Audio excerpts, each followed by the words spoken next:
Hi, I'm your friend Finn. And I'm Frank, and we've watched Dolittle 4 times so far this year. This is Viewlittle. Let's address the dragon in the room. Let's address the dragon in the room. Today we're joined... Oh, am I supposed to talk about dragon? Nobody told me there'd be a dragon! Welcome, Joe. Hey. Joe was the first person to watch Dolittle in theaters with Finn way back in 2020. So, very esteemed guest we have with us here today. Yeah, we saw it in theaters together. Do you remember anything from that experience? I thought it was really funny. I thought it was a total mess. Like, kind of all over the place. Lots of bad editing, lots of bad writing, jumbled nonsense characters. So you watched it with us today. This is your first time watching it since the those theaters. theater viewings. I feel like you were extremely excited to go to see this in theaters. Yeah. Because I think that you knew beforehand that it had been a troubled production. So that's always an enticing theatrical experience. Yeah, it is for me. There are a few things I love more than, like, the movies with really big budgets that just are complete failures on just about every level. I guess for the year of 2020, Dolittle was not really much of a failure. Well, so it was the 7th highest grossing film, but it was also a box office bomb because even though that's a perfect combo. Even though it made $251 million worldwide, its budget was $175 million. The estimates were that they needed $500 million to break even, so they probably lost between $50 and $100 million Universal on this movie. Right, but any other year being the 7th highest grossing movie, you know, they definitely would have made that money back. So if you just put it in a different year, I'd say it's a success. Yeah. But yeah, failure on a lot of artistic levels, which is that combined with a big budget is something that's always fun to see. One thing I remember from that first experience is that we saw it with like a bunch of children. The theater was kind of packed, and I don't really remember. I remember scenes of them laughing, and none of it was like the jokes where kids were supposed to laugh. Did we see it with anyone else? I don't think so. It was just us two. And then we saw. And then we took a bunch of people maybe like a week later, which is... Yes, so the first viewing was just you and Finn, and that was on the 20th of January. I feel like I remember... The second viewing was January 25th, and that was when the two of you brought along me, Nico, Ben, and TJ. So we were like, you guys have to see this. Yeah. This is a must-see. You got to experience for the January season. Yeah. This is the 7th best movie of the year, guys. Right after Trolls World Tour. Trolls World Tour was the last movie to be in theaters before the pandemic shut down theaters. I think Dolittle was the last movie I saw in theaters before the pandemic shut down. Yeah, I think it was for me too. Yeah. So it was a really good way to go out. Yeah, it was. For me. Yeah, because we went from Star Wars... No, that's not right. Cats to that. Cats and Star Wars double feature. And then Dolittle. Yeah, I saw Cats maybe the day after it came out, and then I saw Star Wars a bit later. I prefer Cats. But yeah, I just remember, like, especially the scene where Chi-Chi kicks the tiger in the balls. There was no laughter from kids, and that's because that sequence, it's like Kong Skull Island levels of CGI detail, and it's frightening for children to watch this tiger and this gorilla scrapping with each other, their claws near each other's eyeballs. I think my favorite part of that scene is like the unnatural motion when his leg hits him, like the sudden up. They did their best. The timing of it is all wrong. Like, it's way too, like, they're combining slow motion with fast speech. Yeah. And it doesn't work. It just doesn't mesh right. It just looks wrong. It sounds wrong. It's too floaty, the whole scene. Yeah, There's that's not very enough fair. Weight to it. But it is a great scene. It's a great moment between Barry and Chi-Chi. A loving, tender moment where Chi-Chi lays him to rest. Gives him a blanket. Puts him in a chokehold. Does put him in a chokehold. This is sort of related, but there's a lot of romantic subplots in this movie. The most obvious is the ostrich and the polar bear. Yeah. Right? When he saves, he's like, thanks to you, Yoshi, and looks him in the eyes. And then they have a weird dialogue scene where they have to like not say that they love each other. It's like, I feel warm and tingly inside. It's like, oh, that's friendship. That's friendship, bro. Was there with the whenever Yoshi pulls Plimpton out of the water onto the floating piece of wood, is there a Titanic reference there at all? I don't think so. No. Not to my memory. There should be. Yoshi freezes the he doesn't like being cold. Time, right? That's something we haven't mentioned. He is cold all the time, but it's only brought up once. I think there's he says I got chills. Every time I'm not even cold. Every time he's about to jump into cold water, he says, "This is gonna be cold." Yeah, he does say that when he goes to hook up the whale to the weird harness. There are a couple Iron Man scenes there. The Iron Man scenes, yeah. The Iron Man dive scene. We got Robert Downey Jr. We got to put the camera right in front of the, what do you call it? Scuba mask. The HUD scene. The HUD shot. So stupid. It's awful. Really good expressions, though, from Downey. Yeah. Really good CG. Yeah. I caught the pod racing on this one. The whale making the ship look like a pod racer, and Polly the parrot going, "It's working! It's working!" That's a wizard, Yoshi. So we took notes, right? Mm-hmm. We all did take notes. Is there anything that stood out to you, Joe? Because this is your return to the movie. Something that I immediately remembered when you started the movie, that opening animation. Mm-hmm. I hate it. Hate the way that it looks. To me, it looks like it was done with 3D animation, and then they shaded it to make it look like it was 2D. And maybe it's not that way, but that's what it looked like to me. Like the sort of weird movements. It looks like it was animated with a computer, 3 dimensions, and then they shaded it to make it look like it was drawn. And I don't like that look. I think it looks weird. It almost never looks right. I think you're right. The only other thing I could think that would be rotoscoping, but I don't think that they would do that, because I thought the same thing. And there is like a weird fluidity when people move where it's like not right. It's too fluid and too jerky. It's kind of like that those Linklater, but those are like rotoscoped with a digital program. Yeah, it's also Downey Jr., isn't it? He's in which one? Is it Waking Life? Is he in that? Or is he in the other one? I thought that the other one has like Keanu Reeves, right? Yeah, the Scanner one Darkly, right? Yeah. Philip K. Dick adaptation. Yeah. He is in Scanner Darkly, isn't he? Robert Downey Jr.? He might be. I don't remember, honestly. But it doesn't look as weird as those.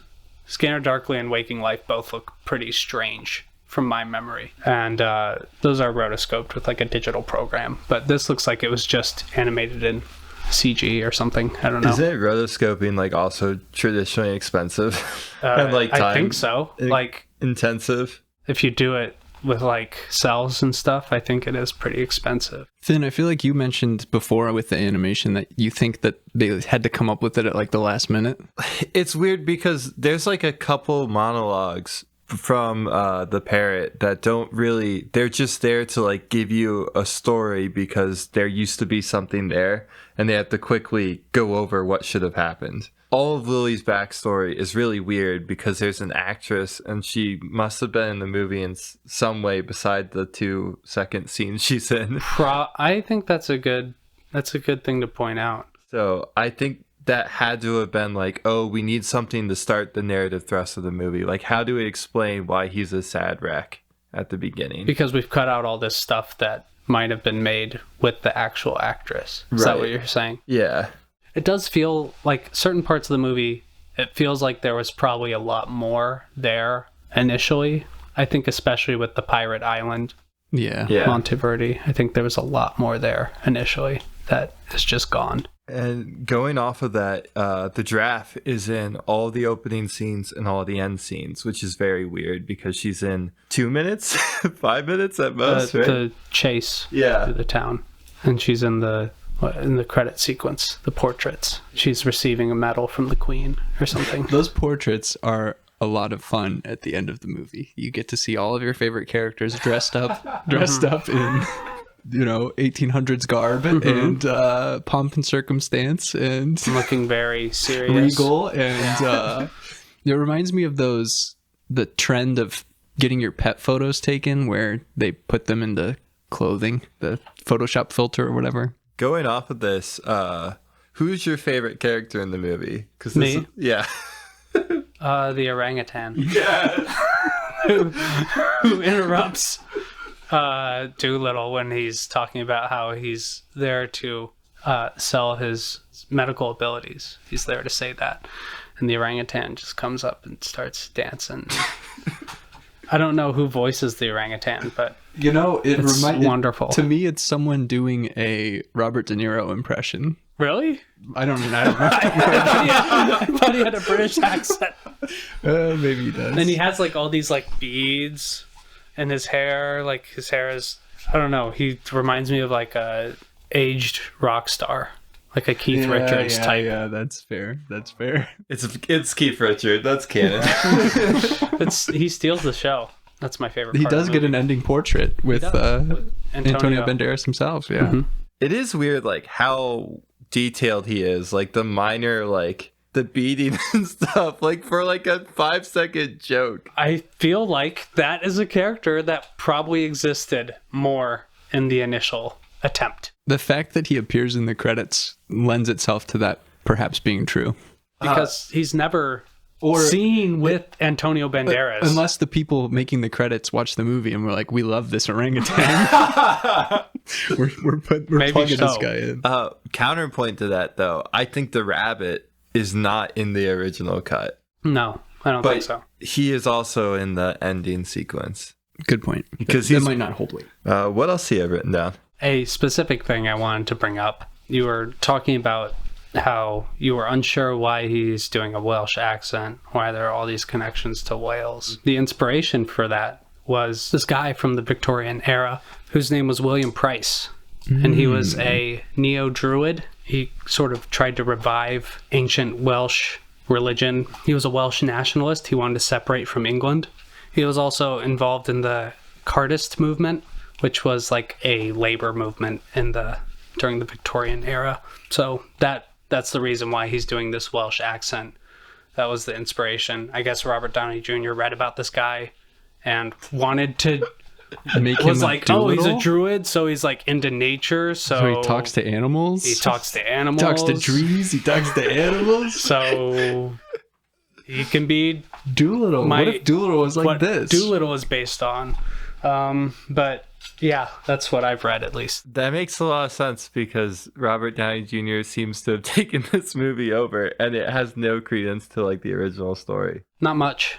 I think they go on a boat voyage in the original story. I don't know much about it. Frank, do you know? No, I do not know the original story, The Voyage of Dr. Dolittle. But I do know that that's what the movie was originally called. It was what it was originally called. And it's what it was still called in a number of foreign markets, as a matter of fact. I believe Germany and Spain still had it called The Voyage of Dr. Dolittle. All I know about it is that I think the same plot is there where they're trying to save the queen, but I could be completely wrong. Also, the push me, pull me is like a huge part of those. What's that? It's like a two-headed llama where they're on opposite sides. The heads of the llama are going forward and backwards. So it's push me, pull you. Goes both directions type thing. I've never heard of that. Is that like a thing? I guess. Yeah, it's like in all of the Dolittle stories. Okay. It's very weird because the Dolittle stories have a lot of things that aren't real, but they're like... No way, dude. Like a lot of like fantastical elements that the only thing that I think carries over is that they're dragons. So it's kind of like Vernian. Yeah. Is it after Jules Verne? I'm sure it is. I wouldn't know, but I think he's World War One, right? 1920s. Okay, so that's after quite a bit. Yeah.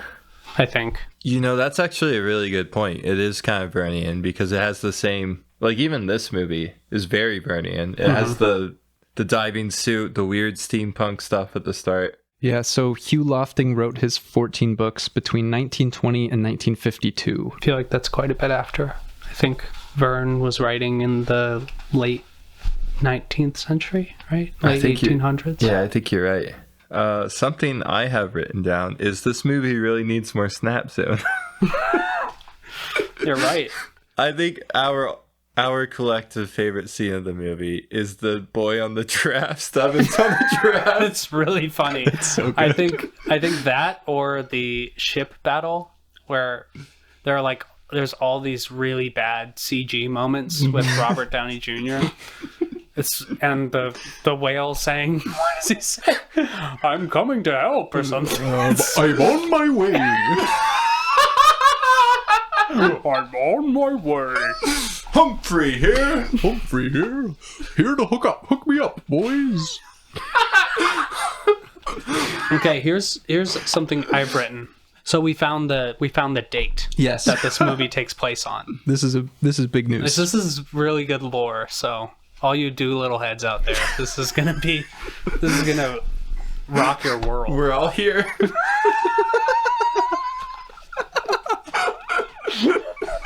So because there is a solar eclipse, we looked into the data and we have determined the exact date that this has occurred. I feel like credit has to go to Joe on this. It does go to Joe on this, absolutely.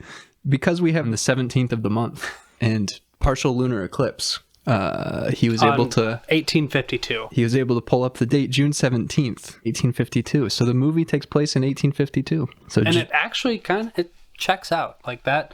It looks like it's taking place during the summer. During the summer it does. Yeah.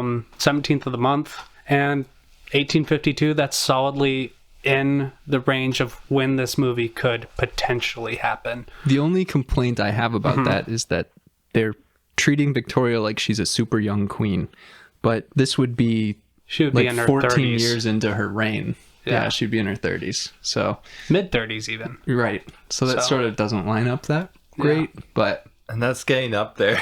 Like mid-30s and 1852. That's like you got 20 years left.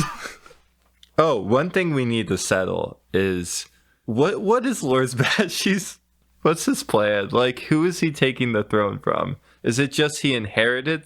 Like how is he overthrow the queen? Yeah, that is something we need to talk about that. Lord Badgley appears to be a revolutionary in the House of Lords. He's getting rid of the monarchy. He's taking him out. The thing we are debating is how does Lady Rose come into this story? Who is she? What's her point? What's her role? Where does she fall? Is she a servant of the royal house? That's how it seems to me. That's how it seems to me too. That was my read of it. Because she's like making her food and she's been sent on an errand to get Dolittle. Yeah, but the queen has like a weird soft spot for it. Like that's why it makes me. Maybe she's like her best friend, even though she's like 14. I don't know. Well, she's a young queen. Oh yeah. Not according to our data. That's true. I still feel like there's like some. Is it like younger sister vibes? Yeah, is that sort of that or like niece? Because you're right. Couldn't it be her kid? No, but it could be. It could be like a niece or something, or some distant relation type thing. Lady in waiting. One thing that I noticed on this watch, the humans for the most part. There's a few exceptions with like jokes that Moodfly's making, but they're playing it like it's a period piece in most of the way that they're written. But the animals' quips are all like modern day references. So it really sort of becomes nonsense. And I think that all of the animals are time travelers, not just Kevin. That's quite a theory. See, what's happened is they're in the future and global warming is destroying the planet. So they all have to go back in time. To live with Dr. Dolittle. The animals have gaslit him into thinking that he speaks language. They're just all speaking English. No, we actually see that's not the case. Because it does switch from you being able to understand them to their animal speak. Mm-hmm. That's true.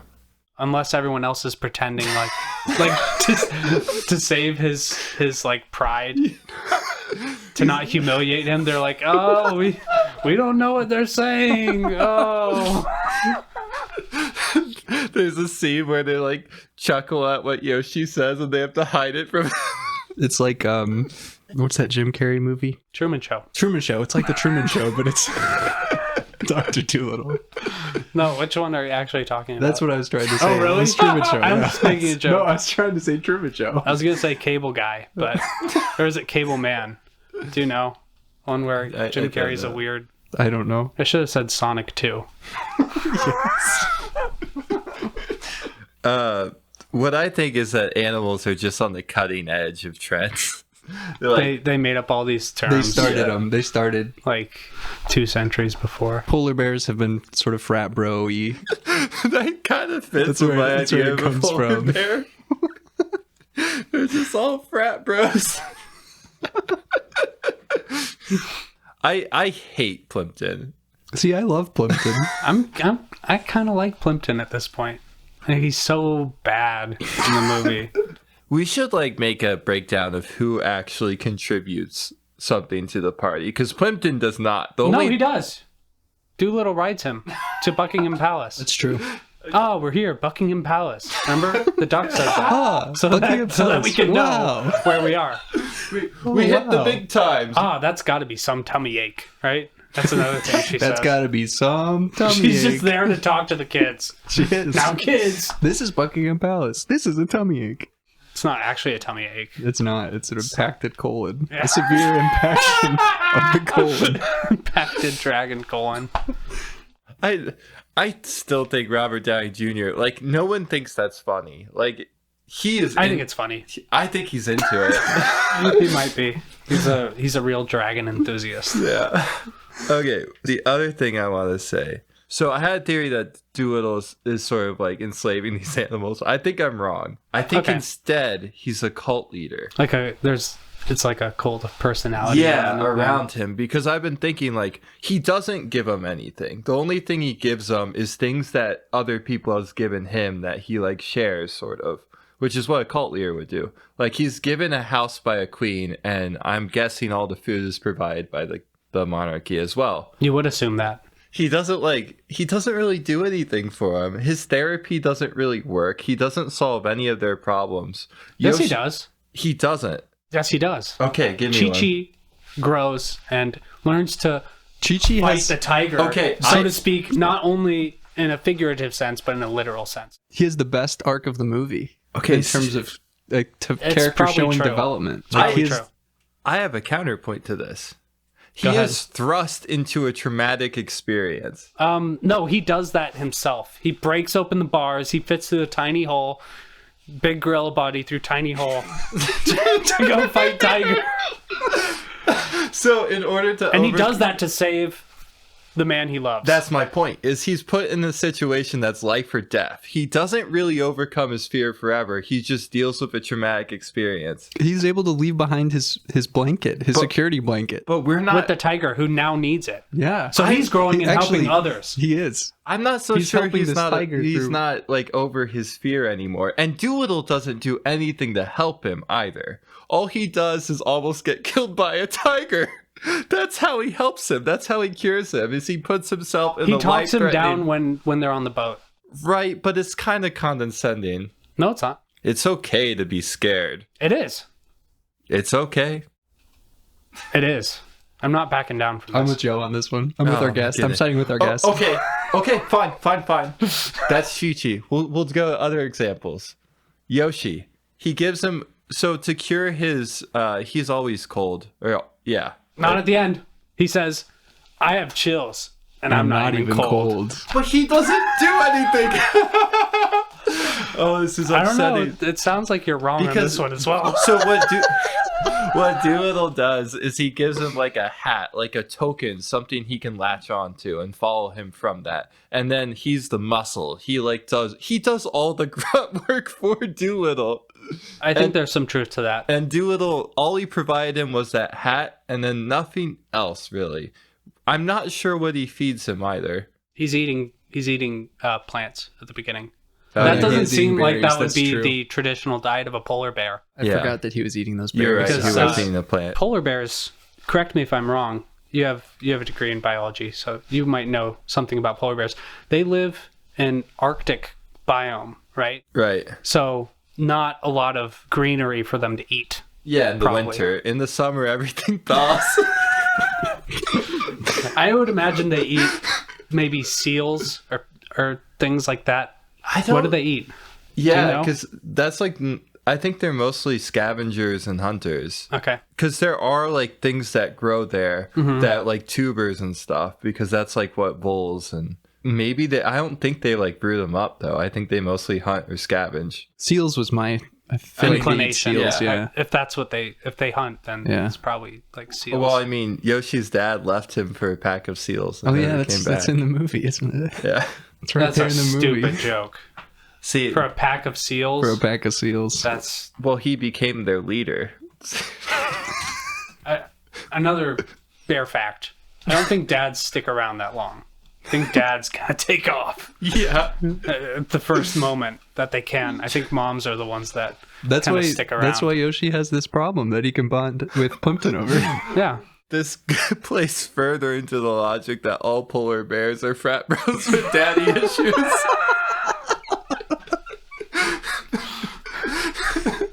I got chills. I'm not even cold. Speaking on biology questions, the foxfire fungus, have we talked about that before? I don't think we have. That can't be a real thing. Is that? Is it? Is there any truth to this foxfire fungus? I don't know. So everyone knows what we're talking about. It's the fungus that lights up in the cave of the dragon on Eden Island. Okay. Yeah. Okay. So that sequence of things you just said, foxfire fungus cannot be real. You're right. Lights up in the cave of the dragon on Eden Island. No.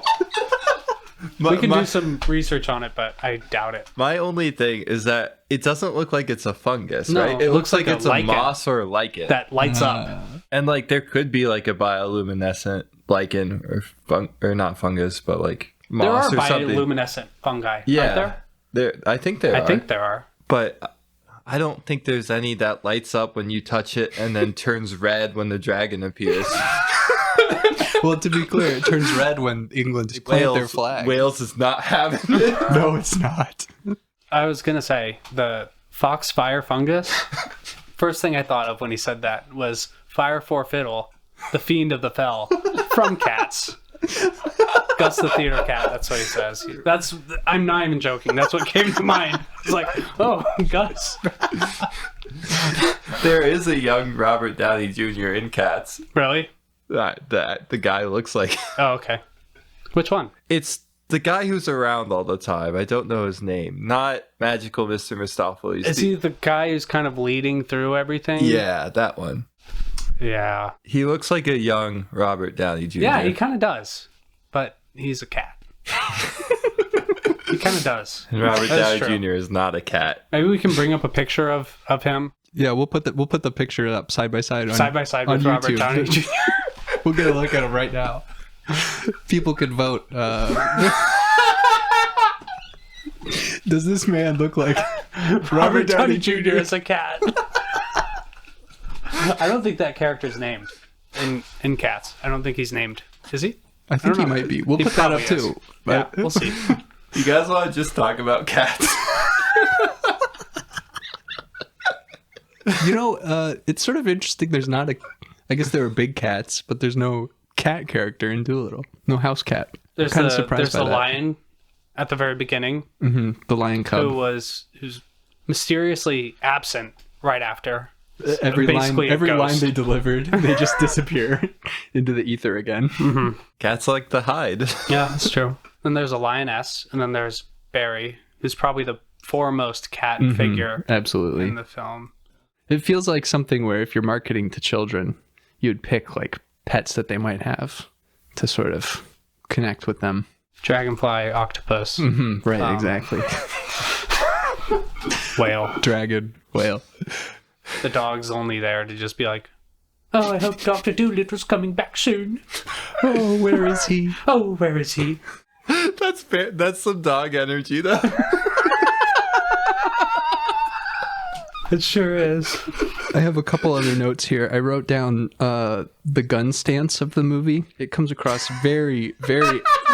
What do you mean? It comes across incredibly anti-hunter in everything that their approach to guns. We don't do nothing else. He's not a hunter. I'm worried about that boy. That's Stubbins' uncle for everyone. That's almost exactly what he says. It is perfectly what he says. He He doesn't likes actually say that. spiders. Not even spiders like spiders. That's the exact quote. Time heals all. My favorite actors are the boy, the uncle's son, I guess his cousin. Stubbins' cousin. So, Whose Stub cuz. Stub cuz. whose line is like, "Nice plan, Dad." That line cracks me up so much, and I don't know why. And then Bet, right? It's Bet, or is Bettin? What's the wife's name? Does she have a name? Yeah, because he's Does he like, have a "I'm name? worried about the boy, Bettin," or something, right? Oh, really? He names her, and then she says the one line of time. Just Time give it means time. old. I can't stand Stubbins. He's bad. I He's mean, awful. he did teach us how to speak bee. Buzz, buzz, buzz. He looks like he woke up and it's a Tom Hanks wish that he wanted to be big. Because his clothes are way too small for him. Everything's just strange about him. His proportions are odd. I think, yeah, he's obviously like a young man, but they're trying to make him look like he's A like little boy. 13. Yeah. Yeah. Like there's this shot where Downey is just like towering over him. So you have to think he's like 4 feet tall or something. Downey, who's like 2 inches taller than Lady Rose. And she's like the same height as Stubbins, too. So Yeah. Something happening here. There absolutely is. His costume, we talked the other day about how costumes were good in this movie, but the more I watch, the more I can't stand it. Like, he frustrates me. The only good costume is the orangutan pirate. That's you're right. He is just in little boy clothes, and it's he very is. bizarre. He has like the weird shorts and like the three-quarter sweater. pants. Yeah, three-quarter pants, the sweater. And But it's they're all like too ill-fitting on him. It's super tight-fitting on him. And they're like they're supposed to be 3/4 pants, but they're for a child. Like that's the issue. They look like they should be capris, but they aren't. They're as like knees. yeah. Can you imagine if he was wearing capris? And like boat shoes? Hollister capris. It's time for everyone's favorite part of the show, which is the new segment. We're going to do a new segment. I'm going to read you guys a review, and then you're going to tell me how many stars you think. So this one comes from Letterboxd. Dolittle did little for me. Unsurprisingly and fittingly so. Except it's so much worse. It thinks it's cute, silly, and funny when it's just cringeworthy, reckless, ill-conceived, gross, bland, and forgettable. This here adventure is where careers go to die, but he'll recover. How many stars? It's out of 5. Okay, I was gonna ask. 3. Incorrect. 1. Close. 1.5 stars for that one. See, the 5. If it was out of 10, I think 5 would be right. Because like, people are harsher on stars, like the 5-point system, than they are on like 1 through 10. Because everyone thinks like 7 is average. I don't. Right, because it's not. But that's like, Yeah, I get because what you're like saying. school, like a C is 70%, so everyone like tends to raise it higher. So for stars, it's Well, here's 1 out of 10 for you then. oh, I got it. Started poorly and just kept on going. What a waste of a talented cast and $175 million.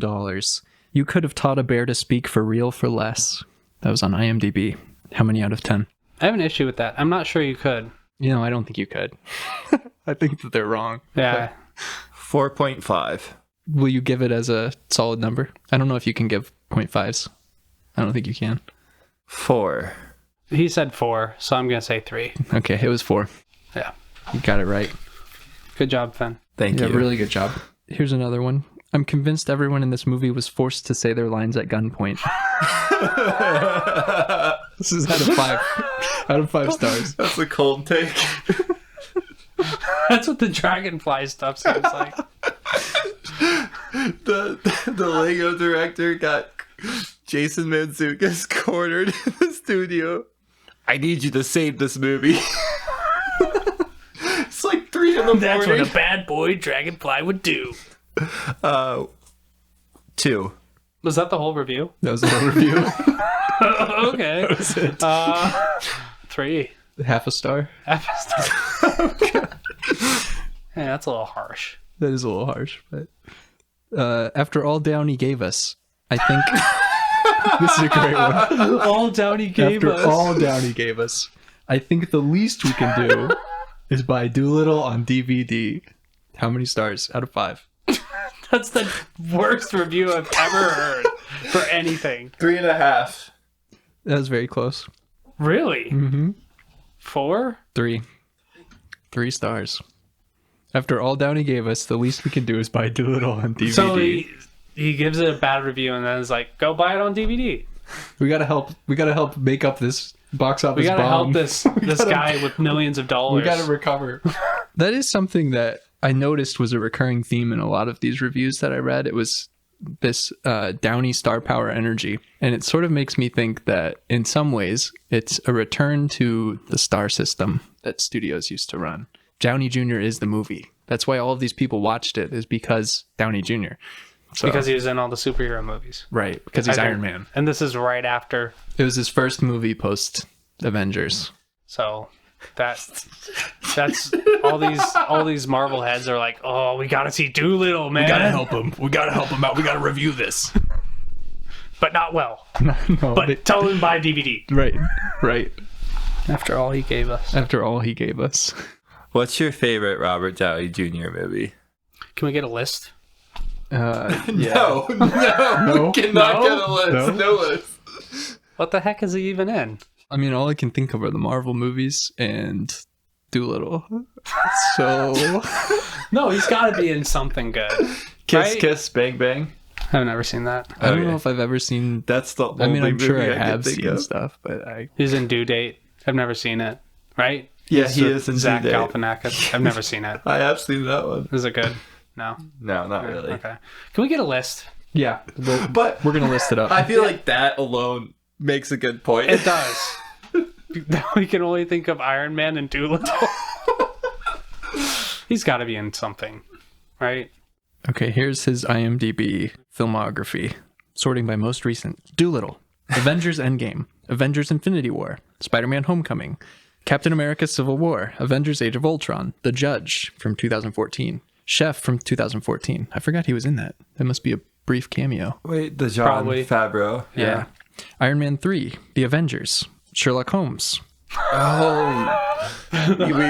we Yeah. totally forgot about Sherlock Holmes. I remembered it during the tiger fight. I was like, oh yeah, he was in Sherlock Holmes. There were a lot. Now that I'm thinking of it, there were a lot of reviews that mentioned that as well. That were just, why are you making this movie? Make Sherlock 3. That was a common sentiment. He was in Due Date. He was in Iron Man 2, Sherlock Holmes, The Soloist, Tropic Thunder, Okay. Tropic Thunder. The Incredible Hulk, Iron Man. But he's in blackface in Tropic Thunder. He is. So cancel. It's true. Cancel Downey. Charlie Bartlett, Oh, Lucky that's right. You, Zodiac, Zodiac's good. He was in Fur, Zodiac. An Imaginary Portrait of Diane Arbus, A Scanner Darkly. He was in A Scanner Darkly. Nice. The Good Shaggy call. Dog. Oh, that's it. The Shaggy Dog. Dog. Tim Allen's Shaggy Dog. A Guide to Recognizing Your Saints, Good Night and Good Luck, Kiss Kiss Bang Bang, Game 6. I feel like I've seen Good Night and Good Luck, and it was good. It's It from was a long time ago. 2005, if that's Yeah. helpful at all. That was a long time ago.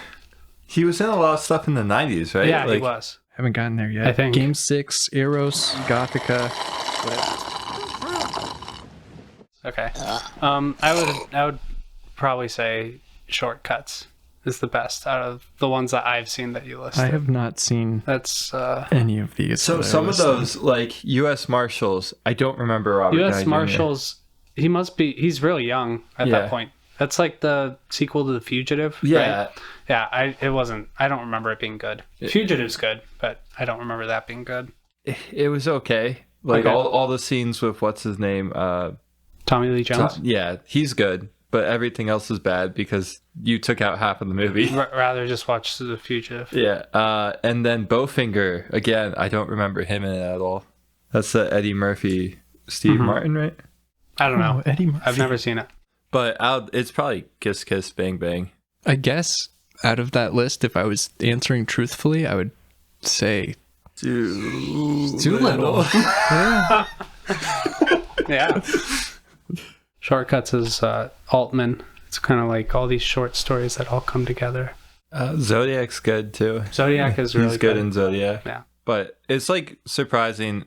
The Marvel bit is He like has such a huge fan base, basically because of he was in these Marvel movies for what, like 2008 was Iron Man. 13 years. Yeah. No, like 12. so he hasn't made 11. anything 12 years. since Dolittle. Yes, that was there was I didn't know Iron Man was that late. 2008. I thought it was earlier. I guess that's right. Yeah, so the first return from Dolittle, that'll be exciting. He hasn't been in a movie for 3 years. He's calling up Kevin Feige. Hey, I made a mistake. You gotta write me back in. You gotta write me in the Marvel Universe as Dr. Dolittle. I need to make up this money back for Universal. We're in the hole. We're in the hole big time. I was gonna be in their Dark Universe, and they they canned that. It's Dr. Dolittle. I don't think he was set to be in the Dark Universe. There was a scream that he did whenever he's in the water, diving in the water. There's a scream he did that reminded me of the Mummy scream that Tom Cruise does. I wish they would have stuck to it. Tom Cruise in the Dr. Dolittle universe would be pretty good. Tom Cruise is too busy making his Mission Impossible. Mission Impossibles. All you have All to of his do movies have convince to him. be absolutely batshit. You just need to have Sorry like for a cursing. If that's not allowed, you can cut No, that. it's allowed. We're marked explicit because we're Okay. dealing with explicit ideas and concepts. I think all you would need to get him into a Dolittle movie is just have an insane like stunt work scene. Okay, we got a blue whale. Or he has to like jump from elephant to elephant, something like that. No, I think they just redo the whale scene, but in real life. They actually harness a whale. I'm on board. Dolittle, they need to cash in on the multiverse craze. They bring in Eddie Murphy. They bring in Tom Cruise. Now that would be something. The Eddie Murphy, Dr. Dolittle interacting with Robert Downey Robert Jr. Downey Jr. Dr. Dolittle. And for no apparent reason, everyone would love it. Robert Downey Jr. just does not like Eddie Murphy. There's no reason for him not to like him. He just doesn't like him. I could see some hijinks as they're communicating with animals and they start getting into discussions about the translation of what different animal speak means. There's something there. It could be pretty good. If any producers are listening. We got an idea for you. TWO Little Dr. Do's little. or Dr. Dolittles Dr. Dolittle's. or both Dr. Dolittles are in this movie. Could be what it's called. I got it. Starring Robert Downey Jr. and Eddie Murphy. Part do. Vive la revolution! It's resistance. Vive la resistance! When she showed up to the studio, they're just like, "You're gonna be French." You're gonna be Say Sherry. You're gonna be a fox. Mon Sherry. You're gonna be a fox from World War II. You're gonna be a French fox from World War II. From a century in the future.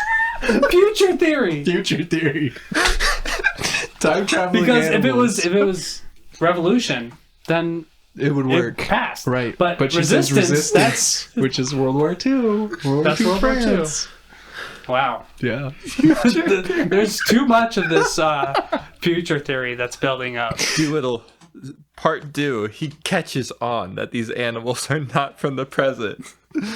And they tell him that, oh, we can take you there. And that's when they go to meet Eddie Murphy. 2023. RDJ is in the future. Fish out of water. He meets Eddie Murphy. Goes to the Brooklyn Park Zoo. Dr. Dolittle? Now that's a name I haven't heard in a long time. So stupid. And then he meets Kevin, but it's past Kevin because he hasn't time traveled yet. And all Kevin can talk about are atomic bombs, right?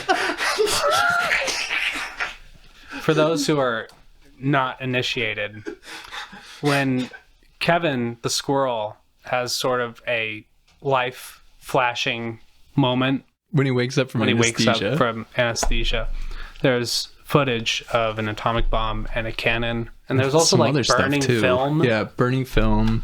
It's a really weird moment for the movie. But that puts him in like 3 separate time periods. Mm-hmm. So he's clearly a time traveler.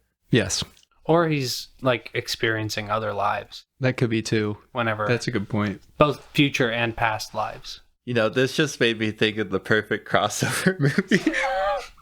Doctor Who Little. I'm so sorry. Yeah. Probably should be. What have you been doing besides the Dolittle? So the Major League Soccer season is about to start up, so I've been catching up on all of my team transfer news. I'm a We should big go Major to League a Soccer St. head. Louis. That'd be game. fun. Yeah. Yeah. New team this year, you know. I'm really looking forward to that, actually. So that's what I've been doing. How about you? I just watched Penguins of Madagascar, the movie, 2014. I rather watch Dolittle 1,000 times than watch that movie again. One time I watched that with my wife, and I watched that with her, and I fell asleep maybe 20 minutes in, and I woke up during the credits. And I was like, how was it? And she's like, oh, it's really good. She just fast forward. Maybe. I was only out for like 5 minutes. Maybe she fell asleep too. I don't know. There's so much going on in it. It's not one thing I can appreciate. They have like the approach to comedy where if a joke doesn't land, you just got to keep trying. And that joke eventually, after repetition, it will become funny. I feel like I've watched I watched Knives Out. It was good. The first one? The second one. So you need to say Glass Onion. Glass Onion and A Knives, Out, mystery. Mm-hmm. It's very important. I just can't wait for Daniel Craig goes back in time to the Victorian era. That would be enticing. The Queen is dead. It's up to him to figure out who did it. And his only ally in these trying times. Is an octopus? Yeah, named Leona. Oh, okay. I think that's the name of the octopus. It right? is. You're right. Okay. Yeah, that's all I've been doing. What have you been doing? I know you don't watch this that often, but You're not escaping from the repetition of Dolittle with your explorations and other art, but is there anything that you'd like to share? I watched a film called Joe versus the Volcano on Sunday. It had Tom Hanks playing Joe, who versus a volcano. I thought that like the beginning part of it was really good. Like really funny, really weird, sort of absurd. And then he like gets on a boat to go to this island to jump into a volcano. I guess to win the favor of these island people who think they have to sacrifice someone to the volcano every 100 years. You have to do it willingly. So Has this become like a rom-com kind of situation? Yeah, I've seen it before. it starts out really strong and then it falls off pretty hard once he gets on the boat and goes to the island, and it's just like, oh, it's not really that interesting anymore. When they jump into the volcano, it just spits them back out. And then the volcano kills everyone on the island.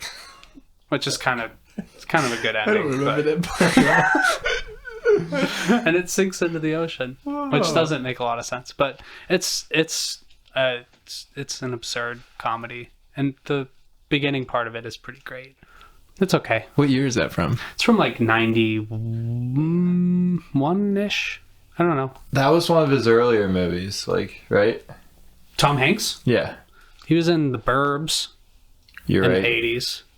He was also in this other one. I forget what it's called, but I'm going to talk about it for a second. Is it the Dungeons and Dragons one? No. What's that called? I don't know what it's called. It's called like Monsters and Magic or something. What's it called? Frank, we need All right, here we go. Monsters and Madness. I don't know. It's something like that. That was one of his first. Yeah, That was a made for TV. Yeah, I think that was his first movie. What was the one you were thinking of? It's a movie where Tom Hanks is like living with his old dad, and his dad is a jerk, and he doesn't get along with him. I think it's called Nothing in Common. It's kind of good. It's kind of funny. Surprisingly Mazes dark. and Monsters. Mazes and Monsters is the 1982 movie. That's a good Dungeons and Dragons paralog. Yeah. That's not weird. And what is the other movie that I'm Parallel. I don't know. Yeah. I think it's called Nothing in Common. Do you have a guess on year? Mid 80s, 86. Nothing maybe? in Common, 1986. Oh, right on the money. Yeah, that one's like surprisingly dark, but pretty funny. It's weird. Tom Hanks is like a business executive who's really successful, and then he has to go live with his dad. So his Hijinks dad is like ensue. dying or something. Oh. Other than that, I tell you, there's I tell a ya. movie that I watched. I tell you what, I watched a movie that was pretty good. I just remembered.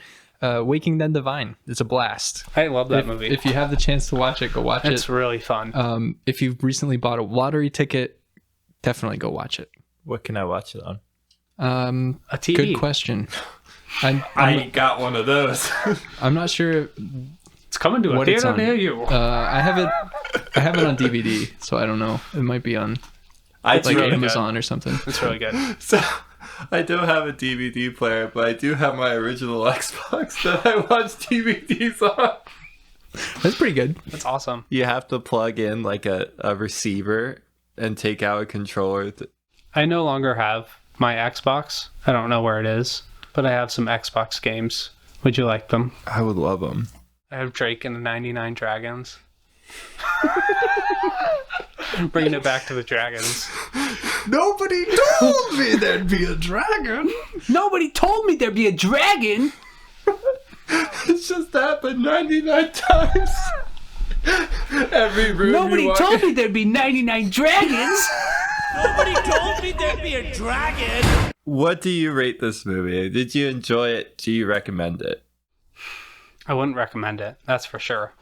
Unless you're like into watching like remarkable failures. Like I would recommend it to anyone who's into that sort of thing. I thought you were just gonna hard stop unless you're into watching remarkable movies.